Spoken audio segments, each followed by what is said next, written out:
তো গাইস অনেকক্ষণ রাইড করতে করতে ফাইনালি আমরা চলে এসেছি, মানে এখন আসিনি, একটু বাকি আছে, ভিআইপি কেষ্টপুর। ওখানে আমাদের প্ল্যান হচ্ছে ওখানে আমরা একটু চা খাবো, কিছুটা টাইম স্পেন্ড করবো ওখানে। তো তারপরে ভাববো কোথায় যাওয়া যায়, তো সেইখান থেকে আবার আমরা যাব। তো ভিডিওটা দেখতে থাকো গাইস পুরো লাস্ট অবধি, মজা আছে ভিডিওতে। আর ছোটোখাটো আজকে আমরা হাইপার রাইড করবো গাইস। এখানে অনেক ট্রাফিক জ্যাম, বাবা একটু আসতে চলো কারণ জ্যাম তো। আর গাইস রাতের ভিউ পুরো জাস্ট ওয়াও। তো হাইপার রাইড শুরু বাবাইয়ের আবার।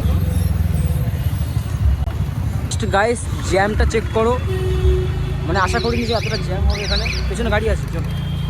আমরা মনে করলে এক্ষুনি এই জ্যামকে কাটিয়ে আমরা সবার আগে যেতে পারি, বাট আমরা যাবো না এই কারণে বিকজ আমাদের কাছে হেলমেট নেই। আর আমরা হেলমেট এই কারণে নিয়ে আসিনি কারণ আমরা হাইওয়েতে যাচ্ছি না, আমরা লোকালে ঘুরছি। তোমরা সবসময় যখন রাস্তায় বেরোবে তো হেলমেট ক্যারি করবে কারণ সেফটি আগে। ফাইনালি অনেকক্ষণ কথা বলতে বলতে চলে এলাম ভিআইপি কেষ্টপুর, এই দেখতে পাচ্ছ। তো গাইস গাড়ি আর ভেতরে আনতে পারলাম না, গাড়িটা দেখতে পাচ্ছ এইখানটায় আছে, এই যে